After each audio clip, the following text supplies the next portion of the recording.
Hey, hey, hey, it's Dr. Cheryl Bryant Bruce, MD. You know me, the celebrity doc. And we are here with Chatters That Matters. And I am so excited about this show because we have got the most interesting guest on tonight. I mean, she is absolutely fascinating. But before we go to our guest, we're just going to do a little bit of quick housekeeping here. I am a bona fide MD, and if you hear anything on the show today that constitutes medical information, do understand there is no doctor-patient relationship between yourself and myself. And if you have any takeaways, then take them to your own doctor and ask about your personal situation. I am not your physician. Love you, but I'm not your doctor. This show is here to educate, inform, and entertain you. Chatters That Matters. I'm here with my co-host, the fabulous, handsome Hurricane H. And now, with no further ado, we are going to bring in our guest. Our guest tonight is insanely courageous, and she has got a life story that, boy, you think that Angelina Jolie and Mr. and Mrs. Smith and all of the shows that she did was fabulous. Well, this lady is the real McCoy. Welcome, Angelica Robles. Hi, thank you so much for having me. It's a privilege to be here. I am so excited to have you, and I'm going to let you tell the audience who you are because I can do it no justice. You are just absolutely insanely amazing. Hats off to you, girl. Thank you. I appreciate it. So I am a Forbes published international best-selling author, motivational speaker, mindset coach, and executive producer. I worked for the government for about 18 years. 2 of those years I was undercover. And now I am an author and I go around the world telling my story in hopes to touch, move, and inspire other women who have had a crazy traumatic life and turned it around and made lemonade with those lemons. Okay. And when we say trauma and drama, boy, you have really done it. Talk to us. Let's start from the beginning. What Yes. made you decide to go into investigative work? Yes. So I grew up in Cicero, West Side. That's in Chicago, which is a suburb of Chicago. Very high crime area, very gang related area. I grew up in the ghetto pretty much. I went to a high school that had so much violence. We had, all the gang and all that situation. We had shootings. So I grew up in pretty much a very violent and volatile neighborhood. And so when I was 15, one of my friends was murdered, dismembered, and decapitated by the cartel. And as a 15-year-old, you can just imagine that this was very difficult to process. It was very difficult to digest. And it affected me. I had, major depression. I went into therapy and it really saved my life. I'm a big proponent of therapy. And so that kind of the pain that I felt from that catapulted me into wanting to work for the government, study forensic psychology, and then, do all that. So I feel like I picked my career based on my pain, really. Right. And that happens so often that people do. A lot of psychologists go into psychology because they're trying to sort themselves out. So Right. you go into forensics, and what do you do with it? What happens from there? So I get to college and I was very grateful to have such a good therapist when I was in high school because growing up as an adolescent is already hard as it is, but dealing with so much trauma and trying to process it really was something that I never thought I could process without therapy. I was suicidal. It's all in my book. I talk about the feelings and the thoughts of how you go through this and how your mind tries to piece it all together.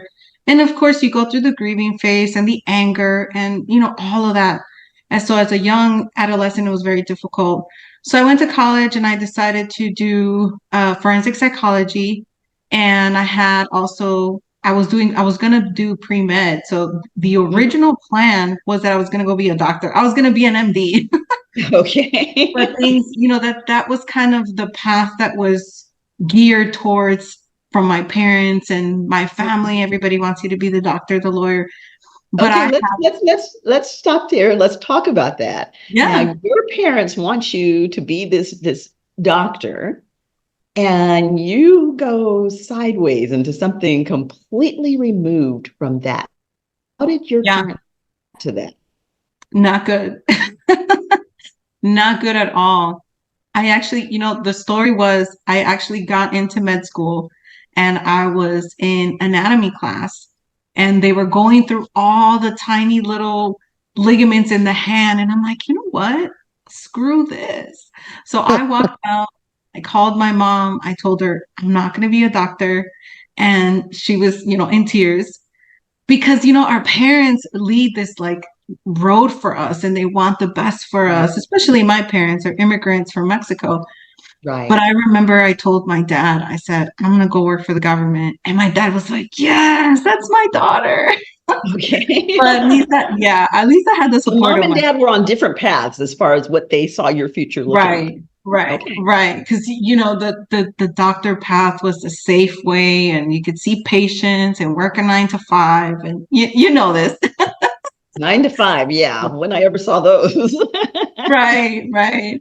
So I ended up so you can't join as a federal agent until you're 23. So I Mhm. graduated college at 21. And so after I left, I ended up going to do criminal counseling case management for Cook County. So for those that know Ooh, about Cook Cook County, County. Wow. those are if you remember, or those that follow R. Kelly, that's where he was being charged here in Chicago. So I went to go work Right. for Cook Right. County. Yeah. For those of you who don't know, Cook County is serious business. It is Right, rough territory. right. So, and then this is a great story. I put this in the book. So the guy who had killed my friend was sentenced to death, and Hmm. he tried to say that he was not guilty due to insanity. He tried to play that card. Right. Well, my first internship, I walked into Cook County and Judge Lampkin was my supervisor. So Judge Lampkin was the judge that had put my friend's killer to death. Uh-huh. But in 2006, the death penalty was abolished in the state of Illinois by the governor, and so Right. now he still sits on death row. Right. So it's a crazy, it's Yeah. just What a a convoluted crazy story. form of events. I know, and I talk about this in the book because everything is just interconnected and it's wild. But Right. Now I give us can't the make name this of the stuff book. up. Give us the name of the book. So the name of the book is Through These Brown Eyes. This is the back of the cover, a little pieces of it. And it's Uh-huh. just a rendition. It's a memoir of my life, growing up, trauma, working for the government. And then, of course, leading towards the end of the book, which is the big reveal. So, Right, right. Now, are we able to talk about that on air? Is that gonna yes, okay? we can talk about it. We can't really get into detail, but it's the end of book one. I'm Right. starting book two. So book two has already been started, which is going to be called The Power of Forgiveness. And Uh-huh. that's in the works right now. Okay, so tell us this dramatic story that unfolded in your life once you became a full-on official investigator. Yes. So I did 2 years of undercover work and I started in Chicago and I started with corporate fraud. So whenever we mention corporate fraud, a lot of people think, oh, it's blue collar crime. So it's not blue collar crime. Corporate fraud is white collar crime, which is anything over $30,000. So we're talking about money embezzlement, we're talking about money laundering, that type of thing. And Mhm. so Ponzi schemes. So a lot of people automatically think it's big corporations, big businesses, but they forget that the cartels are considered white collar crime because it's organized crime and they're making millions of dollars. And a lot of Right, these cartel members are also business owners because they have all types of legitimate businesses that obviously were bought with drug money, but they're right, still right. businesses. So I started doing undercover work. And let me take you guys back, okay? So I'm 41 years old. I have no problem telling people my age. But when we were doing undercover work, there was no iPhones. There was no Right. checking in. There was that Right. stuff didn't exist back then. We were doing the hardcore old school surveillance where we're in the bushes, hiding in the vans, following you around. We weren't sitting behind computer screens like surveillance is done now. Now we could just hack into your phone and know where you're at. This is old school investigator work. Now that's huge because, I hadn't even processed that, as you told the story, as I heard about the story, I hadn't even processed the conditions under which you would have been working. That's absolutely, I mean, I'm sitting here, I'm shaking, I'm literally shaking because that would be absolutely Terrifying. terrifying going into that with that knowledge that your backup isn't a cell phone ring away. It's not. Wow. And actually, till this day, I have a story. I share this in the book. Till this day, because I was taken, there was one time, well, there is more multiple times where your cover is revealed, but the one time that I was taken, I had two phones on me. And this will be a shout out to the telephone company, the cell phone company. I had two phones on me. I had my personal, which was a T-Mobile, and I had my government issued phone, which was a Verizon phone. The only way that they were able to pinpoint where I was, the T-Mobile, this is in upstate New York. So when I say upstate, I'm talking about the mountains in the Right, snow. right. My T-Mobile phone went dead. It was gone. Like Uh-huh. it was just completely dead. But my government phone was a Verizon phone and I had stuck it in my bra. So when they took me, as the van was going through the mountains, it pinged one of the towers that Wow. was there. That was the only way they were able to locate me. And that's when pinging was kind of now the where you check in, we can hack into your phone now and we can know where you're at, especially now. Yeah, It's so easy. But that yeah. was the only way they were able to locate me. So since then, I've always had Verizon. Okay, yeah, me too. I've had Verizon for a gazillion years now. Right. Let's And I'm not going to anyone else. right?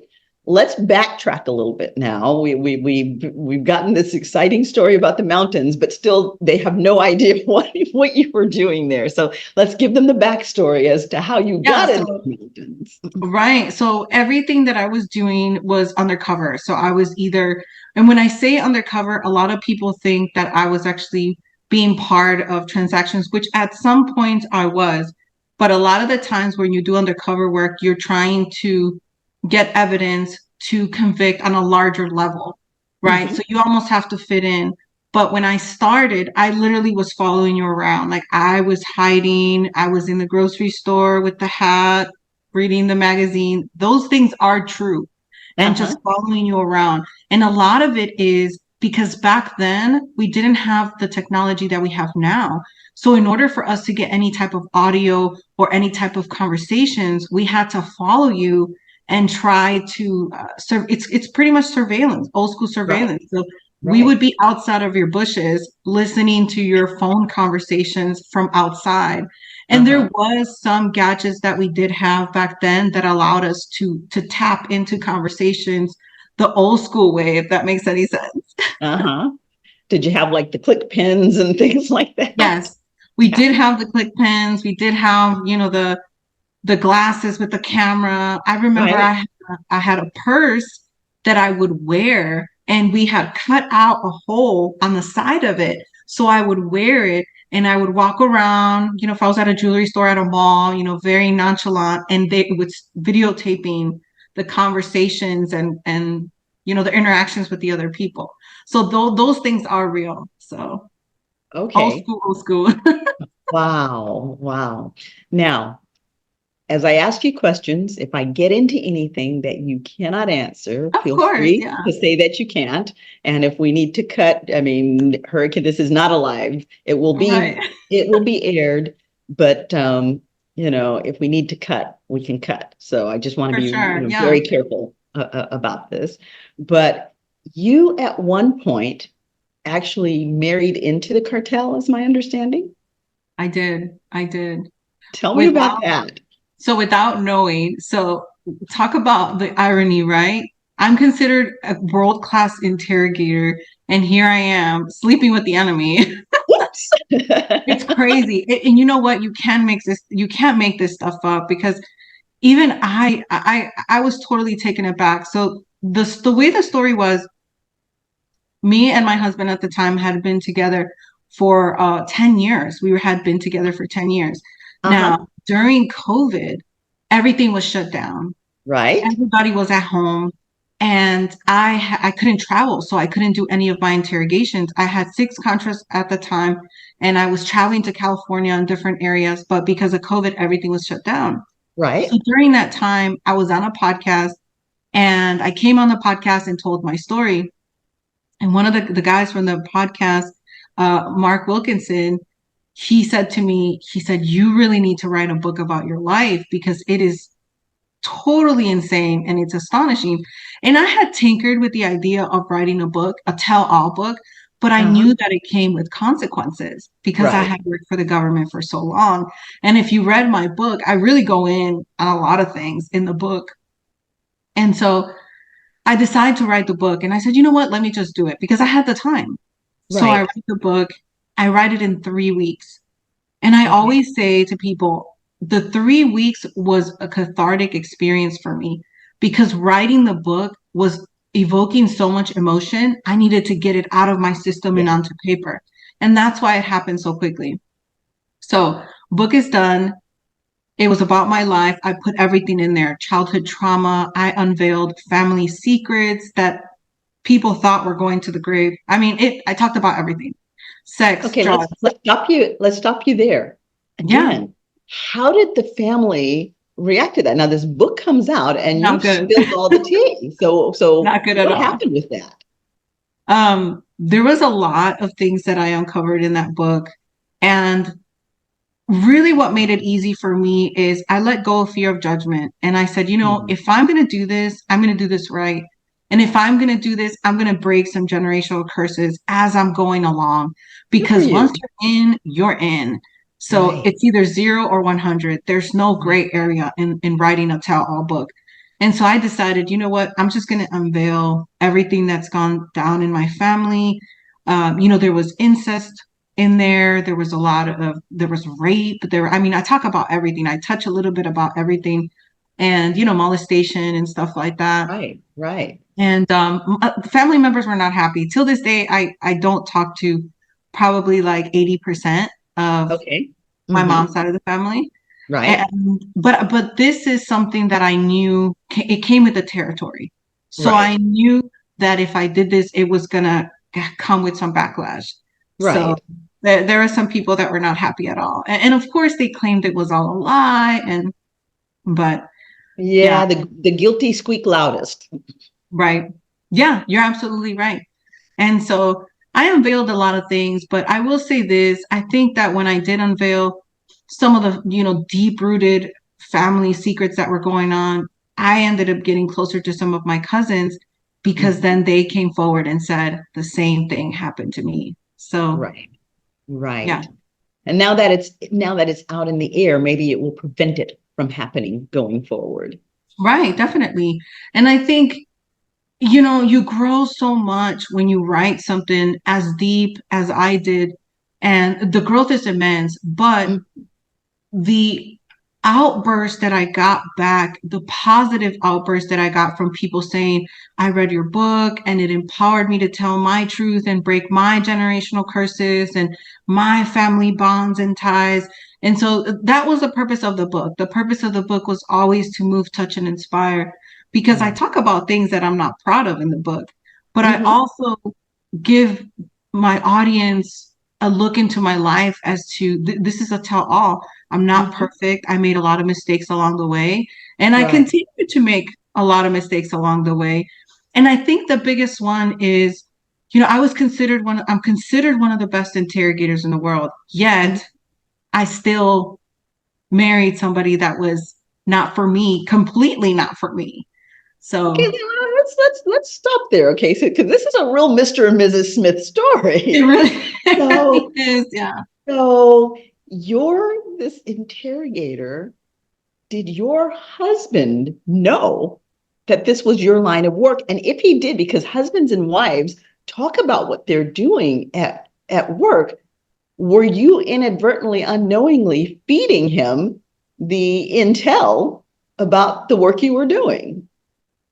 I wasn't. I think a lot of people think that. So he did not marry me to steal secrets because there was really no. I mean, he grew up in the cartel. He was a child of the cartel, and Uh-huh. I said the easiest way that I can describe it, that's probably closest to what he described to me, was like Ozark, where the kids were just kind of into they became part, it became part of their life, and it It became was their part of their life. existence, right? And when you're a child, you can't really get out of it, and Right. so his father started dealing drugs in the millions when he was young and when he was in high school. So the only way that I explain it to people is I grew up in an environment where there was gunshots. So Mhm. listening to gunshots was the norm in my neighborhood. So for Mhm. him, seeing lots of money, seeing lots of cocaine, seeing lots of drugs and strippers and all that was part of the life because it became normality. And as Mhm. crazy as that sounds, that's the easiest way that I can describe it. Checks out, makes sense to me. Right. So here he's in the cartel. When did you come to the realization that he was in the cartel? He told me. So the way that it all happened, and again, the irony. So when I had my contracts, they all were canceled because I had travel contracts. I'm thinking I'm gonna be at home with the kids. And he was like, no, you gotta go work. So I go and work at the DEA office. So this is Uh-huh. the crazy part. I'm here working at the DEA office now. I was working night shift in the wire room because now technology is different. Now we can tap into phones and all that. So I'm working as a Right. supervisor in the DEA wire room in Houston. My book is finished. He decides that he wants to read the transcript before he goes to editing. So I said, cool, read it. But red flag number one, when we started dating, he said, I don't want to talk about anything from my past or your past or my childhood or your childhood. I Uh-huh. just want to start the relationship from when we met on. And I I thought, bet he okay, did. fine. But red flag number one, right? Yeah. Then this story is also in the book. The day of my wedding, I overheard a conversation between him and his dad through the walls. Uh-huh. And the dad said to him, don't marry her. She's gonna fuck us over. And I heard that conversation and I went to my best friend who was my bridesmaid and I told her, I'm canceling this wedding. And I Mm-hmm. remember because she cried for weeks after this all came out. Right. She takes me to the balcony and she's like, look at all these people. Look at this insane production of a wedding that you're having. He is for you. And I remember telling her I wanted to end the wedding because I felt like he was going to turn just like his father. And Uh-huh. his father and I never got along because his father Mm-hmm. never wanted us to be married. Mm-hmm. So that was that was my gut instinct. And because of my friend pursuing And me you to didn't all, know what his father did. I didn't know. I didn't know, but I knew that there was What just wasn't right. I knew that there was something there. You always know, but you start having children and you start running a business and you get lost in the sauce. Right. So anyway, I come home from the DA office, second shift. It's 6 a.m. And he says, I need to talk to you. And I said, can this wait? I'm so tired. And he said, no, I need to talk to you now. So he's like, can you sit? And I said, okay, I sat. Keep in mind, I had my gun on me. I had it in my back holster. Uh-huh. So he tells me, he says, I need to tell you something and it's not good. So the first thing that came to my mind was he got Oh, another woman pregnant and oh God. having his baby. Okay. Right. I wish that that's what he would have told me because I think I could have handled that better. Right. So he Right. tells me, so what he tells me is me and my father had been part of the Mexican cartel. So I literally sit there And I think in like 2 seconds, my brain processes, rage. And I go like this to my gun. And I'm thinking to myself, I'm going to kill him. I'm going to kill him. But then I think about my children and I think, okay, let's calm down. You're a professional. You talk to people like this all day long. So I Okay, said, now your head has to be about to explode now. Like you said, yes, you think about your children, and all of a sudden, your children are the children of the cartel. yeah, pretty much, pretty Oh, much. wow. Yeah. And the federal government, Right? because there's such a marriage, right?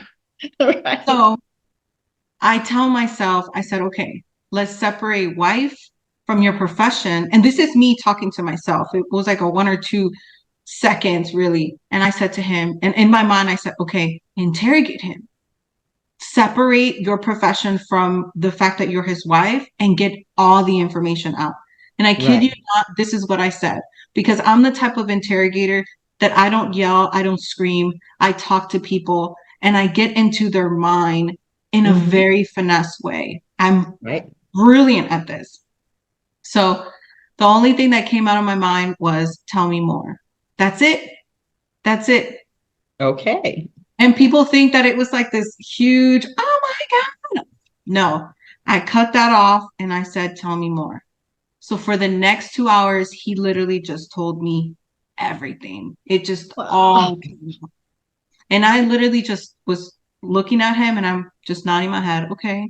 And then asking, But what were you feeling inside at that particular moment in time? I thought my life was over.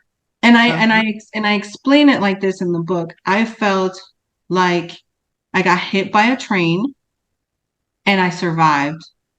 And I was peeling myself off of the rails of the train Uh-huh. because it hit me so hard. Yeah. And then everything from the last 10 years started rolling through my mind. Just the little Mhm. things that I missed, all the red flags finally came to light. And I said, this And makes at the sense. at the doorstep of death, your life flashes before your eyes. Yeah. Wow. So then after he tells me everything, he says, I feel so much better. And I said, of course you do. Of course you do. This weight have been lifted off of his shoulders. Of course it have. So the only way that I can describe it was I had to have compassion for him in that moment. And I had to go back to the first time that I interrogated a serial killer. The Right. only reason that I told myself not to be upset of the things that he was telling me that he had did to children and people was think of him as a child and the Hmm. child inside of this man.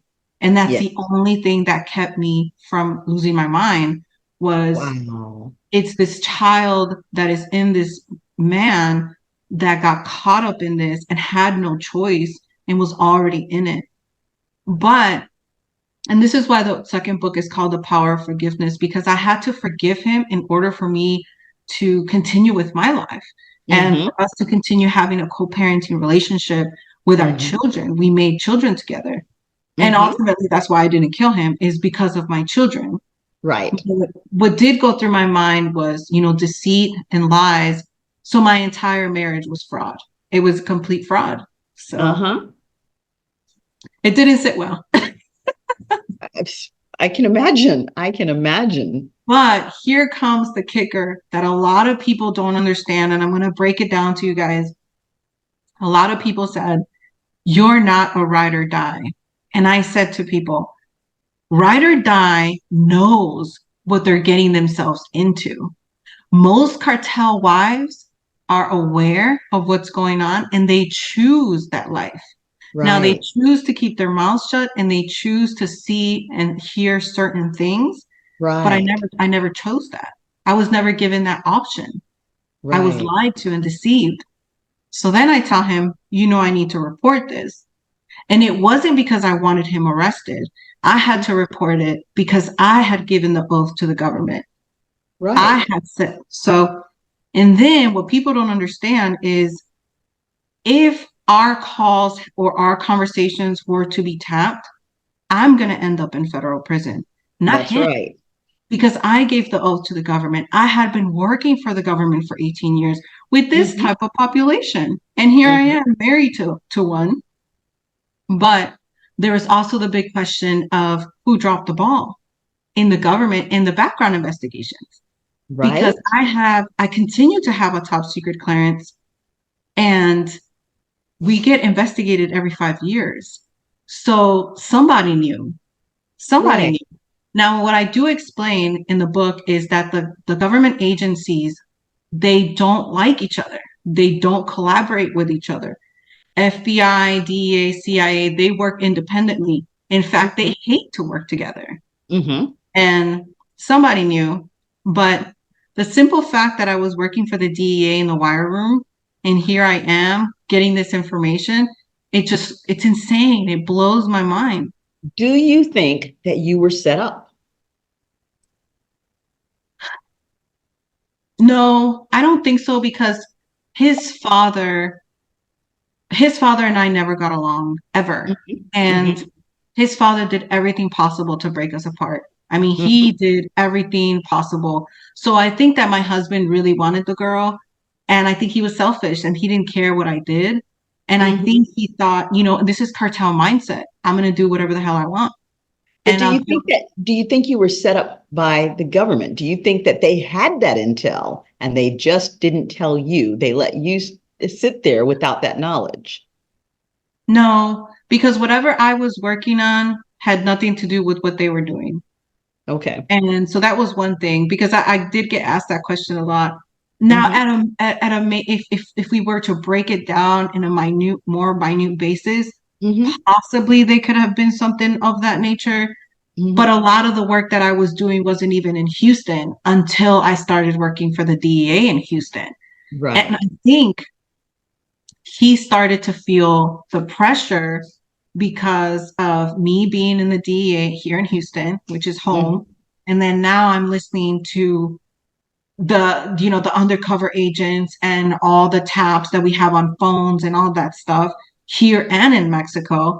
So I think that really did put pressure on him for It was sure. And then getting of too course, close to home. yes, and of course there's a lot of it's just too close for comfort, right? Right. But what a lot of people don't realize here in Houston, Houston is the major hub of the cartel. They are bringing in the drugs and smuggling the people and the human trafficking is going on here, but also cartel members are buying buildings, they're buying businesses here to hide money, to wash money, to money launder. And a lot of I have people, a question, yeah. at this point, which is I've run it through my head several times. Are you in any danger with having made this big reveal? No, and that's a great question because I get asked this all the time, and I'll tell you why. There's benefits to apparently marrying somebody in the cartel, right? Because we share Okay. children together. So why would anybody want to harm me? One, I never revealed anybody's names. I don't talk about which cartel. I don't talk about the movements, the plans. There's no really identifiable information that I'm talking about. Really, Okay. all I'm talking about is what happened to me. In fact, Right. I've been talking to cartel members for over 18 years that they knew and they were probably laughing at me. So I was Okay. like, I was the laughing stock, really, because they Uh-huh. were like, look at this woman. She's over here trying to change the world and she doesn't know what she did. And she's So, supposed to be this big time investigator, but she's married the cartel and is still clueless. right.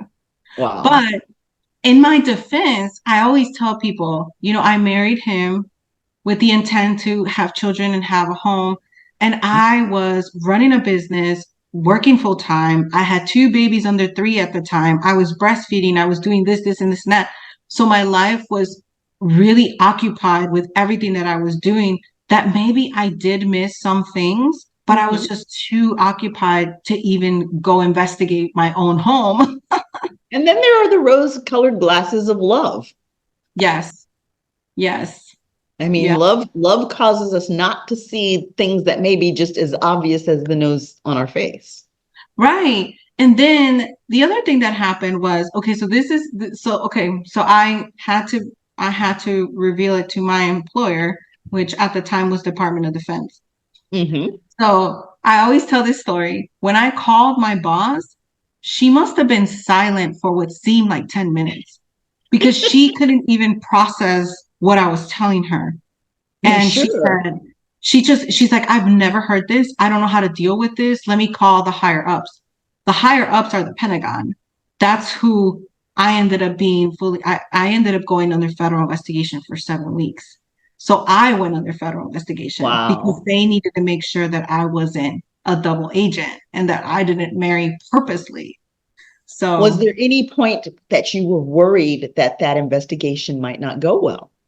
yes, I was terrified.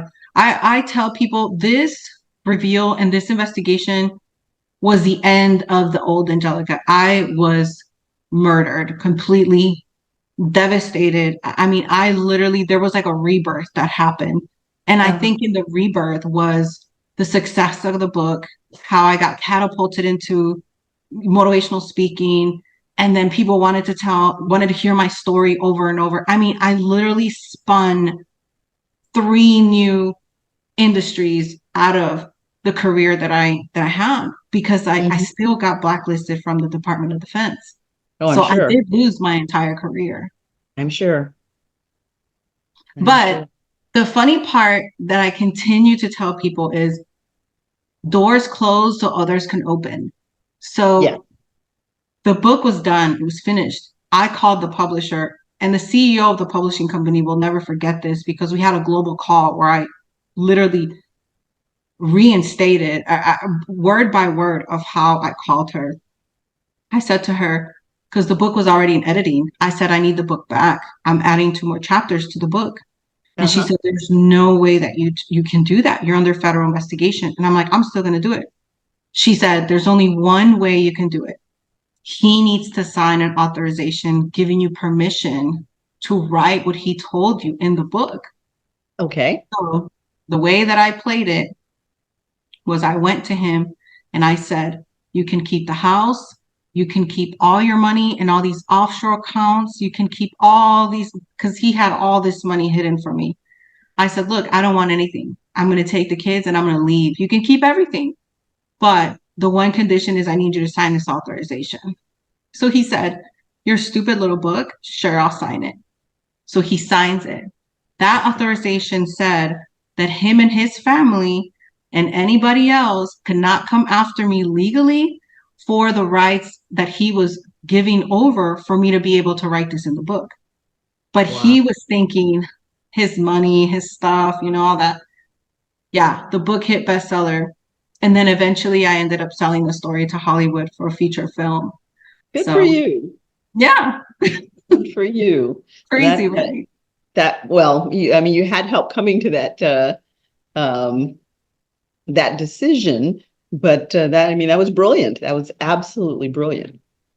Yeah, I mean, it really, you know what it is? I felt when you do something for so long and then you lose it and you feel like all of you've done is, because when you go work for the government, you're giving your life away. I could have died so many times doing undercover work and I didn't, but they Hmm. were so quick to let me go. But they did give me a condition. The condition was I had to divorce him as soon as possible because when the investigation was over, they tapped the phones, they tapped the emails, they took the laptops, the whole shebang. Right, I right, got a polygraph. I got interrogated. I was now on the other side of the table. And I remember sitting there like, you're really going to ask me that? right, I was like, how am I on this side? I was always on right, that side. right. And it was crazy. It was a crazy, crazy life. And I remember thinking to myself, because I went through everything, the grief process. I said, how is this my life? And in Hmm. that moment, you don't think that this can turn into good or that this can turn into something better. And it absolutely did. So in the lowest, worst moment of my life, the best life was birth. And Right. I think that goes with trauma is when something horrible happens, something great is about to emerge. And you never think of it that way until you process it and then until you get through the other side. So So I you've done a lot of grief work, a lot Yes. of anger management work, Yes. a lot of rebuilding from, past life trauma. There's just been tremendous drama. There's been tremendous pain and tremendous insanity. And Yeah. you emerged on the other side with a lot of good things going on. How often do you find yourself drawn back? Because even though we do the grief work and all of the work that we do, that's a huge impact. And we do go back and revisit and reprocess and one step forward and another two steps back, three steps forward, one step back. How often does this come up where you have to revisit those feelings? I would say it comes up, it's part of my life. I Mhm. probably tell my story, twice a week, maybe, Mhm. sometimes 3 times a week. So it's always there, and it's part of who I am. It's part of my past. It's part of Yeah. the old person that I pretty much destroyed and rebuilt.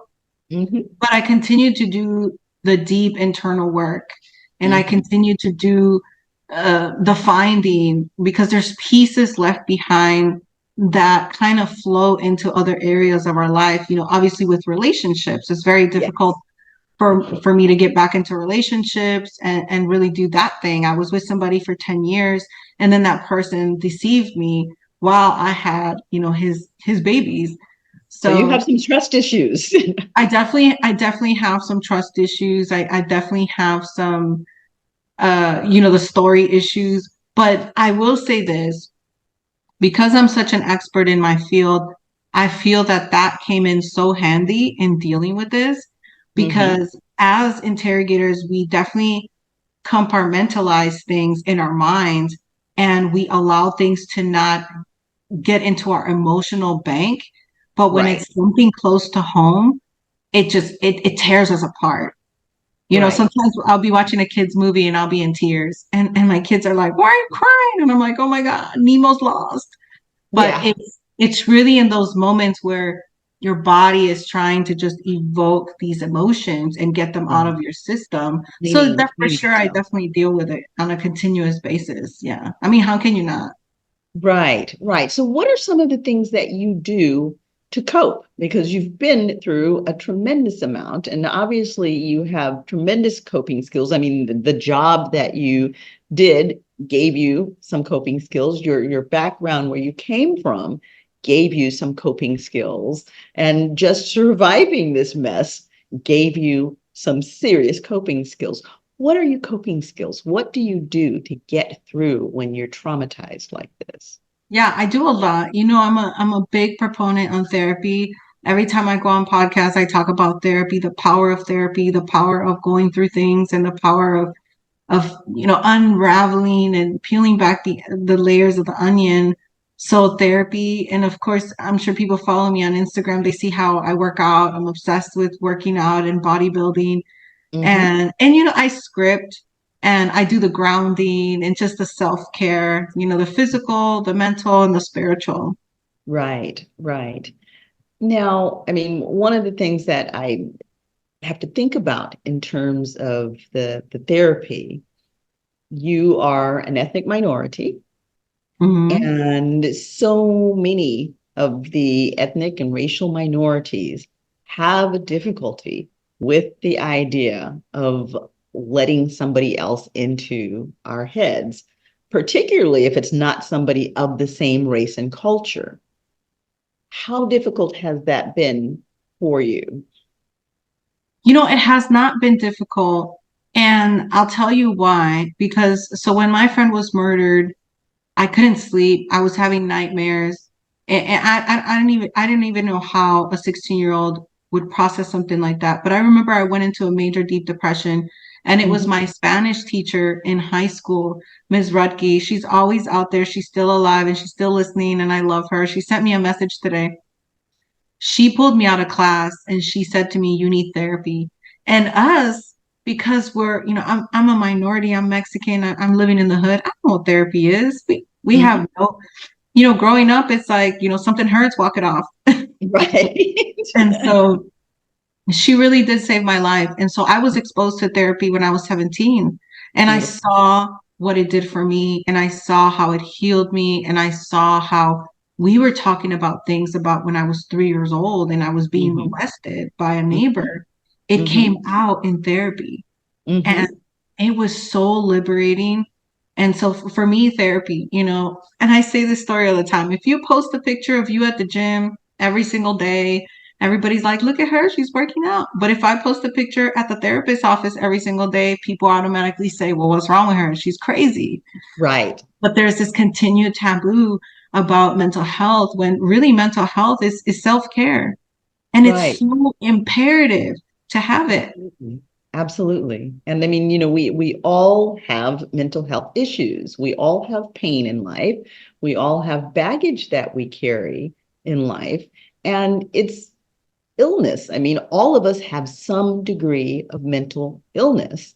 Yes, And, if we had pancreatitis, we wouldn't hesitate to go in to get checked out. If we have diabetes, we go when we get blood test. If we have high blood pressure, we take medication. right. And yet, when it comes to mental health, we're so resistant because of the stigmatization that has come with it in the past. Especially as minorities, because even minorities, they push back even more. Yes, yes. And I mean, there is that piece of not wanting, especially if the therapist is not of a minority, and in the case of women, if they're not a female, there is that fear of letting them into our heads. What if they mingle what's in there? What if, Or it's manipulate. again Yeah, a trust thing? What if I cannot trust them, whether it be because they are intentionally trying to mess me up, or because unintentionally, because of their own personal perspectives, they are not giving me what I need in order to heal. We're very much frightened of that. right. And across the board, pretty much most of the ethnic minority populations, the racial minority populations, have been put upon at some point in time by majority populations. So we all have trust issues. Yeah, first, in some way, shape, or form, I agree, especially as minorities, because we're already having to deal with racial things and neighborhood things and all types, socioeconomic. Yeah. So, and then on top of that, you throw mental health in there, and then the people expect us to be sane. And nobody ever teaches us to take care of our minds and Right. even our health. Minorities have the worst health because nobody Exactly. teaches us that. So Exactly. I agree. Exactly. So that's why I'm here. Yes, yes. I, Thank I you. want to change that trajectory. It's like, this is the generational wealth that I want To to give back. Yeah. to give forward, because health is wealth. Health Health is wealth. more Yeah. valuable than all the money in the world. So I want to see everybody, the entire world, heal, and to be in a happy, healthy space. And Right. part of that, for many, many, many, really probably pretty much all of us, really should entail some form of therapy. Yeah. And I think now corporations are starting to follow suit, and now you can take mental health days, and Yes, they're not going to crucify you for it. And I yes. spoke about this in the government. Whenever you kill somebody in the line of fire, you automatically go to therapy. It's Hmm. it's it's something that you have to go do. It's mandatory. Makes So sense. Makes makes sense. I complete mean, sense. it's extreme, but it comes with the territory. So Right, right. And I think one of the good things that's happening right now, we go through these periods in the media and everything where, there's a new buzzword. Every time you turn around, there's a new buzz and some other interest. And right now, we're in the buzz of mental health. Yes. And, the celebrities are all revealing, the athletes are all revealing, folks are slinging mud at each other and bringing stuff out into the open. So the media is very, very messy right now. Entertainment's very messy. Sports are very, very messy. But the healthy thing about that is it brings out into the open that these are all people. And these are the people who are supposed to have been successful and supposed to have made it in the world. And yet they have all of these problems bubbling to the surface. Yeah. And it Look, makes it you're from Hollywood, so you would know okay. all these people with all the money, all the accolades, all the recognition, all the success are the most depressed That's because right. of everything that they have to deal with, the public eye, the comments, everything. So, That's right. They have high levels of suicide. Obviously, we see it happening all the time.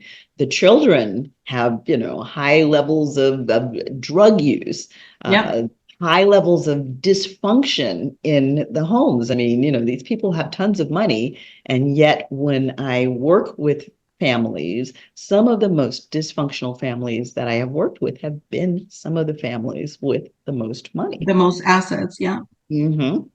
yeah, Mm-hmm. So, I mean, it is, they live under a microscope and it definitely. there are lots of pressures. People are like, oh, boo hoo, poor them, but they don't really No, they live understand. on their microscope, and I'm starting to get a little taste of that. So, Yes, yes. I've been there and done that too. And it was like, okay, well, you know what?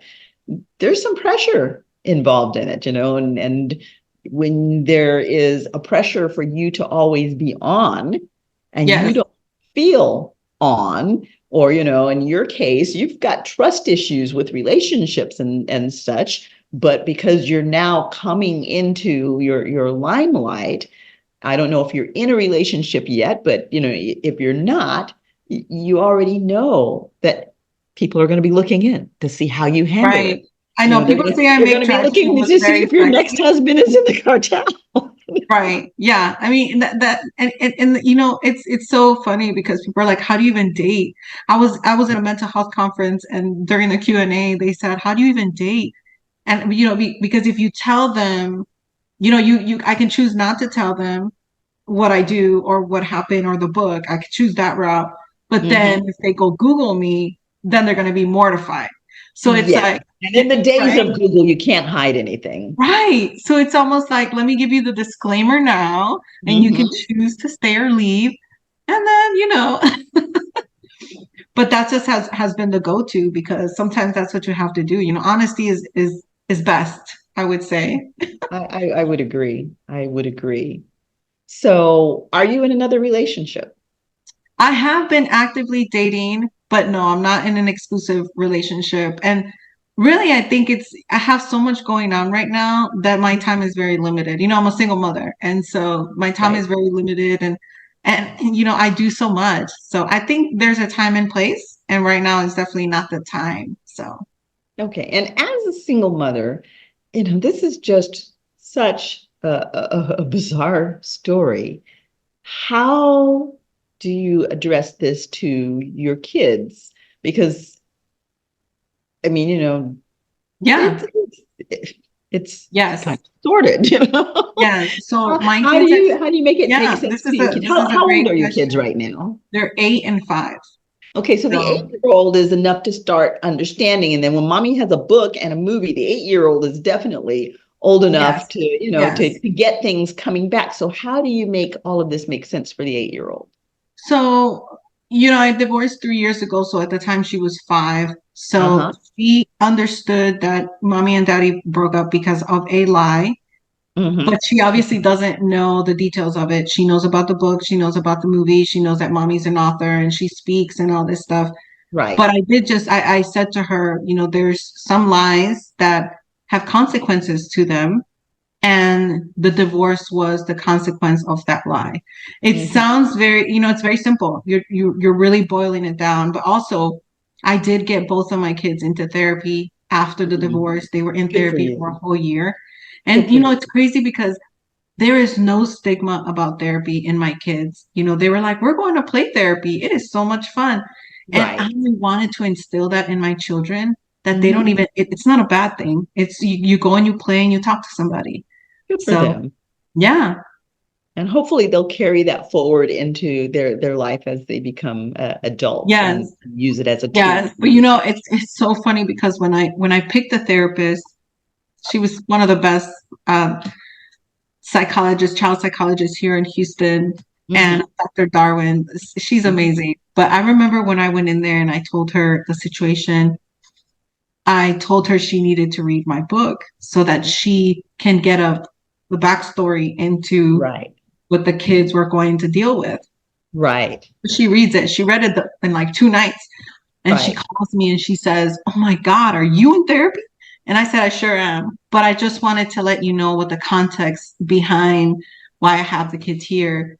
And I think that helped her Hmm. with what she was doing with the kids, because as the kids get older, they're going to understand a little bit more. Right. And I do feel that the reason why I have made my decisions is, one, I've learned from the past. I had to forgive the killer of my friend in order for me to live, in order for me Hmm. to live an unhindered life. And Hmm. that, that's part of my Power of Forgiveness speech that was Hmm. published in Forbes, is sometimes we can't live our life because we're stuck in the past and what somebody else said or did to us. And if you Right. don't forgive, you're stuck in the past and you're allowing that person to have control over you. Right. Yeah. And at what age do you think that you'll finally let your daughter read your book? Oh wow, that's a great question. I would say I would wait until she's probably at least 16 or Okay. 15. It probably will happen sooner, right? Because kids nowadays, Right, because she'll have well, access. yeah, they go on the internet and read all type of stuff. But Right. one thing that I do want to specify to her is, I forgave her father, and what he did was obviously wrong, and it had an impact on all of our lives. But Hmm. the power of forgiveness, it's like we have to forgive. For sometimes people do things because they had to. Hmm.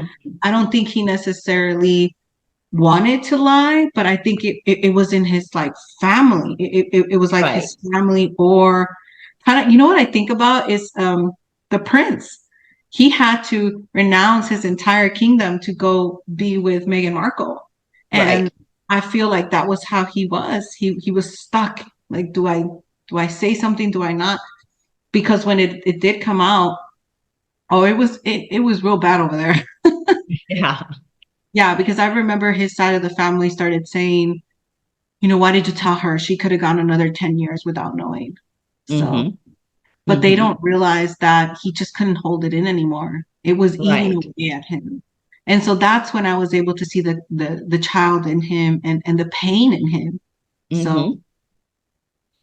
Now, did this big reveal result in him going to jail? no, and I will tell you why.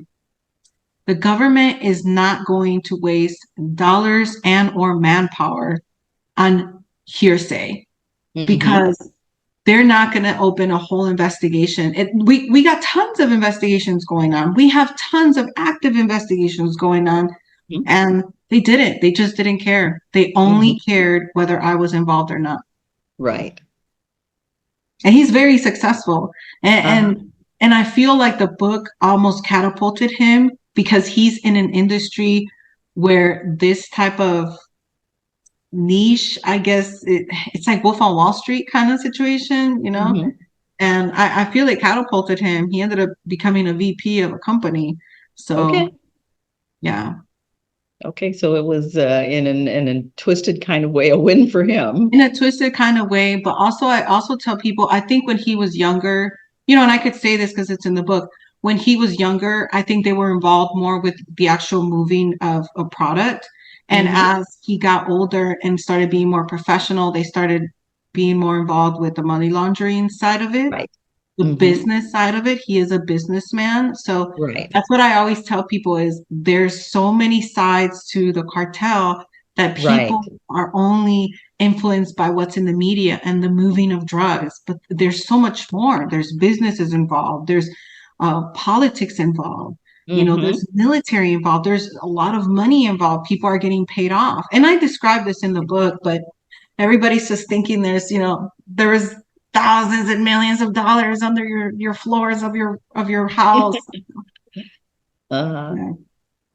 Which is Wow. when you watch Queen of the South and stuff like that. Yeah, right. But Right. yeah, Yeah. So do you watch those shows often, those types of shows? look, I'm gonna be honest with you. It took me 2 years for me to finally be able to watch Ozark. And I did watch Ozark because I wanted to get a little insight of what it was like when he was growing up. And Uh-huh. I would say it was pretty good. But the reason why I don't watch those shows is because I know what's really going on. I've been interrogating cartel members, killers, murderers for the last Yeah. 18 years. I know what's going on. So Yes. a lot of these movies and FBI's and CIA's and Homeland, all that stuff is a lot of that stuff is not real. Yeah. They glamorize the jobs a lot. And let me tell you, Yeah. there's nothing glamorous about being an undercover agent. There was never anything glamorous about it. So, Right. Right. Yeah. It's the same with medicine. People ask me, oh, well, do you watch this show or that show, this medical show? And it's like, no, I had my elbow up someone's rear. It's right, like, it is not right. glamorous. It's just not, and no, the doctors and nurses are not all off in the closets together. No, we're too exhausted for any of For all that. that. It's exactly right. Like people are like, the 007s are you really riding in Lambos? And I'm like, guys, we're not a billionaire party stealing diamonds while Yeah. people drink. No, that stuff does not exist. Even cartel members, like if you look at the biggest cartel members, they're not the ones that own billions and billions of dollars. They're not driving around in Lambos. They're driving around in broke down Toyotas. They're trying to Mhm. hide. So that's the Right. same thing with Undercover.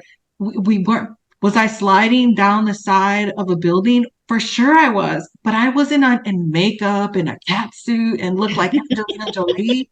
No, I was like covered in shit and mud and you know what I mean? Yeah. Yeah. Not exactly a glamorous image. Yeah, it's not a glamorous job, and undercover work was not made for a woman. And the reason why I say that is because when are we going to go to the bathroom? Where you literally have to pop a squat, Okay. you know? I mean, just those things. We were stuck in vans for 24 hours some days. We And you could not can't just leave. tinkle in the Right, can right, discreetly. right. And so I talk about all this in the book, and I talk about the technology now. Surveillance is so different. We can hack into, computers. We can hack into your phone. We can hack into your alarm system. We can hack into your bank account. This is now, but when I was undercover, none of this existed. The Yeah. iPhone didn't come out till 2006, so there was no smartphones up till 2006. So And and how when did the you iPhone came out, feel? people didn't all get it like now. It's like everybody Right. has an iPhone. Right. How did you deal with your fear during that period? Because there were times where you were really kind of out there by yourself. And I know that, the icy fingers of fear had to grip you pretty tightly. How did you deal with that fear? I still deal with PTSD. Mhm. I'm not one to lie. I deal with PTSD. There was an occasion where I had 10 guns to my head. And I Mhm. always tell people, if you've ever had somebody point a gun to you, you will always remember their finger, their hand, and you'll lead up to their eyes, and you will never forget what that person looks like because your Mhm. eyes always meet their eyes. And yeah, there's a lot of PTSD there. There was a lot of, sleepless nights. There was a lot of nightmares. There was a lot of sleep medication involved. In my 20s, there was a lot of alcohol consumption. Mhm. And I was in my 20s when I did undercover work and surveillance work, and it was very difficult to deal with. But the way I dealt with it was how any other 20-year-old would do, and it would be going out, blowing money, and doing the alcohol drinking. So, Right. but as a Right. 20-year-old, it's almost like expected. You go out and Mhm. you get drunk. But Mhm. really, I was self-medicating because I was being emotionally, physically traumatized and exhausted. And I Yeah. think we're very adaptable and resilient creatures. And so it becomes our norm. And I Right. remember the first time that I ever saw a dead body, a decayed dead body, it had an axe between its head. And I Mhm. remember having the bodily experience of throwing up and being Mhm. physically ill. And I remember one of the investigators laughing and saying, "You're going to get to the point where you can have your lunch Mhm. in front of this dead body." And it's true. It's true. The more you see it, the more you experience it, the easier it gets to deal with. So, Wow. yeah. Yeah. Wow. All I can say is wow. That's, Yeah. that's really very, very deep. So, you've been through a lot. Was there ever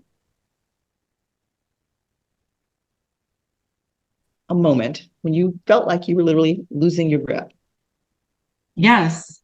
Oh, for sure. All the time. I mean, there was moments where I would say, why am I doing this again? Why am I here? So many times I wanted to quit, so many times that I wanted to throw in the towel. But again, I chose my career based on my pain. And I really went into the government because I wanted to find out why people do such horrible things to other people. I wanted to understand the mind of my friend's killer. How can you cut somebody's head off, arms and legs, and this horrendous thing that he did to them? And so I think I was almost, what's the right word to say? I was traumatized, but I was influenced and I was obsessed with finding out why. And I think that led me down this 18-year career interrogation. And Mm-hmm. it's crazy. I'm really good at what I do, and I do it with such finesse. And sometimes I wonder, maybe we were just chosen. Sometimes we were chosen to do Right. certain jobs because some people Right. are really good at it and some people aren't. And Right. I just, I ended up here and I got chewed up and spit out. And it's amazing, because now on this other end, I'm learning about movie production. I'm learning about film production. I know about the book industry. I know how to write books, how to publish books, how to market books. I know about the audible industry. And so you just learn, you continue to learn as an individual as you go through life. And I think that's very beautiful to share with people because when you're in despair and trauma, you think your life is over and you think your life is always going to be in that moment. And it's not. And I think that it does help to think about that moment, no matter how low or how dark it may seem, to think about that moment as something that's strengthening you and preparing you for something better that is to Yes. come, something very different Yes. than the And moment it that gives you're people in. hope. It Yes. gives people hope. And I'll tell you this funny story. When I divorced, I went into divorce care. For those that don't know what it means, it's like little counseling when you're going through a divorce. And I remember when I walked in those doors, I was just sitting there and everybody was talking about, their infidelities and he slept with the barista at the Starbucks. And then everybody was looking at me waiting for my story. And I said, let me tell you, I'm gonna give you guys a disclaimer. Everybody that has infidelity, I wish my story was that. And I'm gonna make Uh-huh. you feel better about your story. And sure enough, everybody's mouth was on the ground. And they said, Right? "Oh my God, I feel so much better about my divorce." So even that, even that made a difference for somebody else. So I just turned it. I always just turn it and say, people think that your life is over. Somebody dies or somebody gets killed or financial or romantic or everything. There's always a light at the end of the tunnel. They don't say that because it's not true. It's definitely true. Right. Absolutely. Absolutely. Well, thank you so much for sharing this phenomenal story with us. I mean, this was deep, Yes, for sure. You're welcome. So, Angelica, we've enjoyed having you here on the show, and we look forward to the book. Can you tell us again what the name of the book is? So book one is called Through These Brown Eyes. It's a memoir through my brown eyes. And I just talk about life as a child, life as an adolescent, life in the government, and then obviously leading towards the end. and it got picked up to be made into a featured film with a spin-off series in Hollywood. So we are working on that. Writers are writing, and Mhm. the name of the movie will be Veritas, which Uh-huh. means the truth in Latin. And then I'm working on book two, which is a continuation of book one, and that's called The Power of Forgiveness. Wow. You can get it on Amazon and Audible, book one, which is this one. Perfect. Perfect. Hey, Hurricane, do you have any He's been so questions?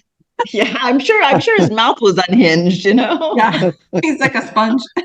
Yeah. Well, I gotta say, I mean, you closed it well with it is in the movies and it's definitely coming up. And I mean, I was watching and listening and I'm just laughing.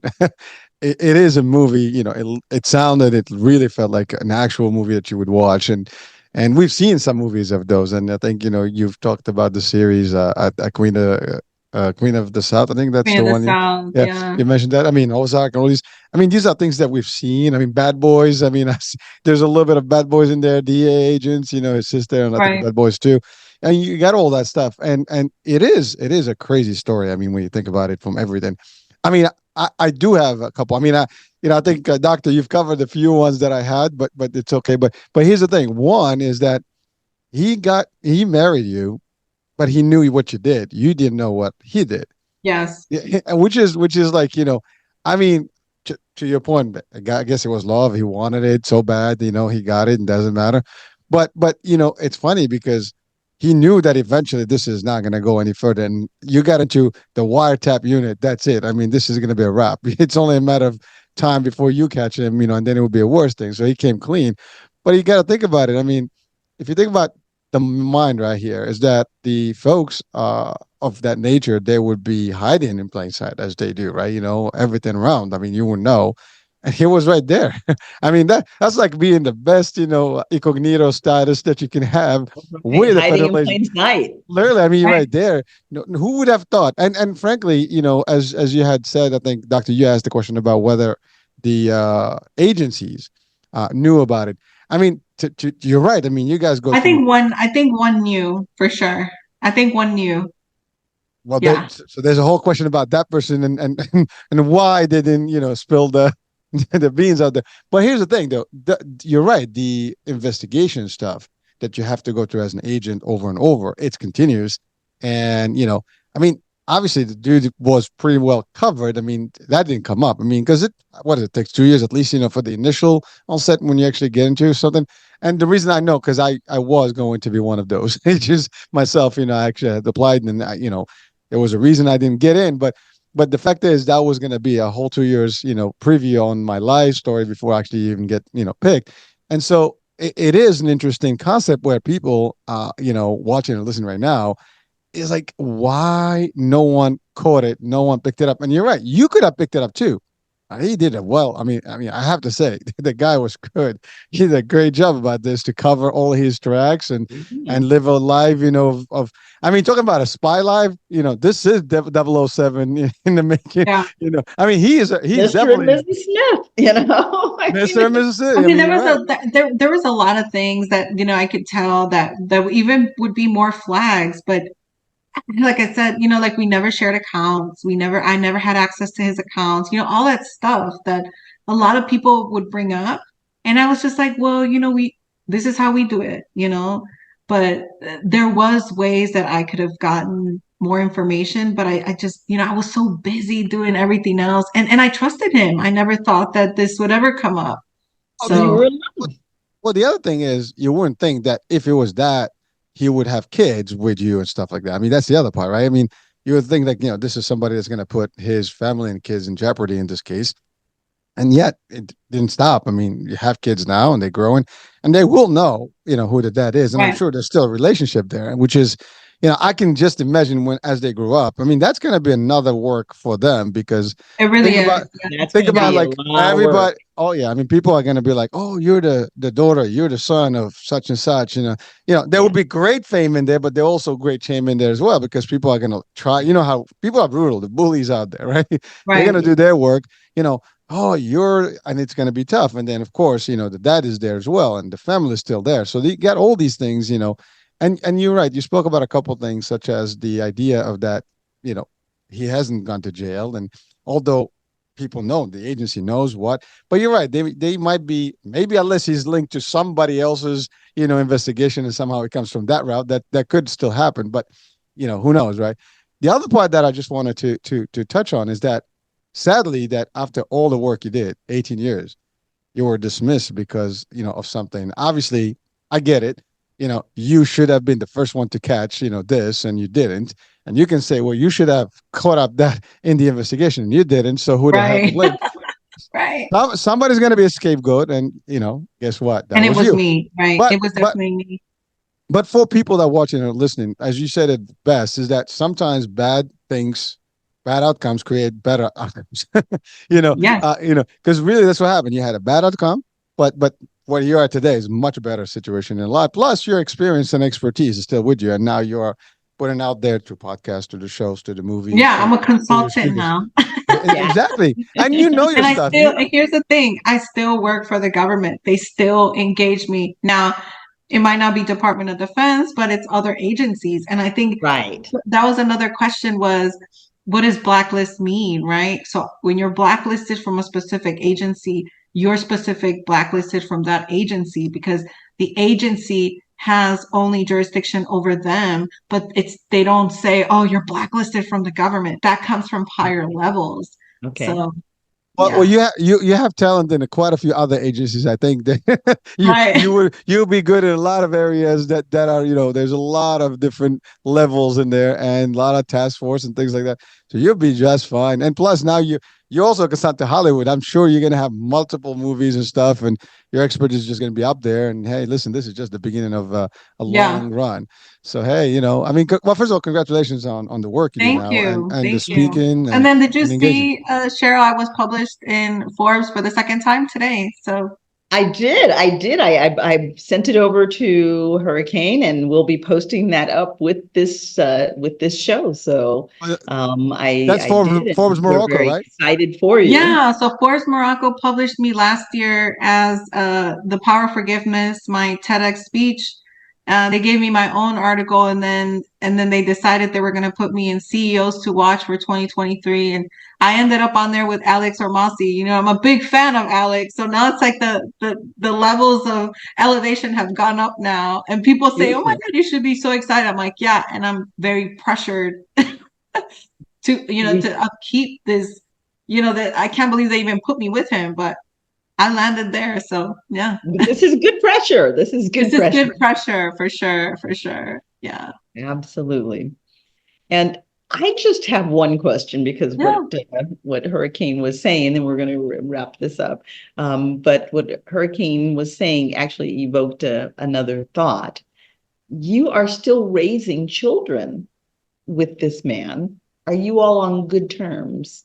We In are on good terms, and we obviously I have more custody of the kids than he does, but yeah, Mhm. we're still co-parenting, Good and deal. yeah, yeah, and that was a choice that I decided to make.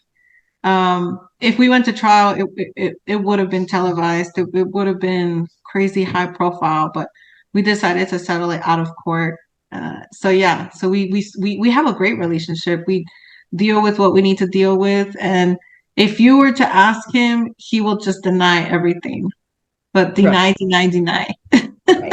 Of Because he course. has he has been, the people that have found who he is and what he does, it has landed over there, and he just denies it. Which is a Uh, fifth right, so Fifth Amendment right. right. So, Absolutely. Absolutely. Okay, well, I am, like I said, I'm thrilled that we were able to do this interview with you. And certainly we want right of first refusal yes, to be the ones to interview you when the movie comes out. for sure. I will invite you guys to the premiere for sure. Yay. Especially you, Cheryl, you're already there. Yes, we'll be excited about it. And, certainly, as soon as you know that it's coming out, let us know. We'll rebroadcast the show. We'll put out the information and encourage people to come and see it, because For I know sure. It's this gonna is be going to it's gonna be be a great exciting. movie. It's really exciting for sure. When do you think that it's slated to come out? So we got backtracked with the writer's strike. Of crazy. I course. mean, yeah, I think it's almost like a year that everything got stopped, so now everything is Yeah. behind. So the writers are barely starting to write the script. So it's Right. good. I would say it's probably gonna be another year and a half, Okay. if anything, because we're doing, we're picking actors and writers and permits and the whole shebang. It's a lot of fun though, for sure. Any good Okay. actors we should be looking forward to? We are not allowed to disclose No who we're names. thinking, but they all are all A-listers for sure. Okay. Ooh, Yeah. Cool. okay. I would definitely count us in. Yeah. And I Okay. could say some of the girls that I obviously not the main one, but we did think Selena Gomez, she was up there. And who else was up there? There's this girl, the girl that played, I can't remember her name, I just drew a blank. But it was like we had thrown a lot of girls up there, and some of them were older and younger. And then we even thought about the girl that played Wednesday to play Uh, like the younger version of me while I was an actual undercover agent, because when I was right. undercover, I was 23 to 25. So Uh-huh. she would be great. I Right. can't think of her name, but I can't think of her name either, but I know exactly who you're talking about. Ortega, I think is I her love that last show. name. Yes, yes, and she played Wednesday, so I think she would be good. So she was a couple of those names that we had for the role, for my role. But Uh-huh. Cool. Cool. Well, we will definitely be looking forward to it. And again, we thank you for coming on the show with us. We thank you, the listening audience, for joining us for this exciting show. And we will keep you posted as we find out more about when the movie will be out. The book Veritas is on Amazon, so go out and get your copy. Obviously, this is going to be a fascinating read, and I'm betting that just like the editor, that you will not put it down. So go get your copy of Veritas. And so Veritas is the name of the movie, and Through These Brown okay. Eyes is the name of the book. Oh yeah, that's right. Through these brown eyes, through these brown eyes. So I'm definitely rushing out to get my copy of the book.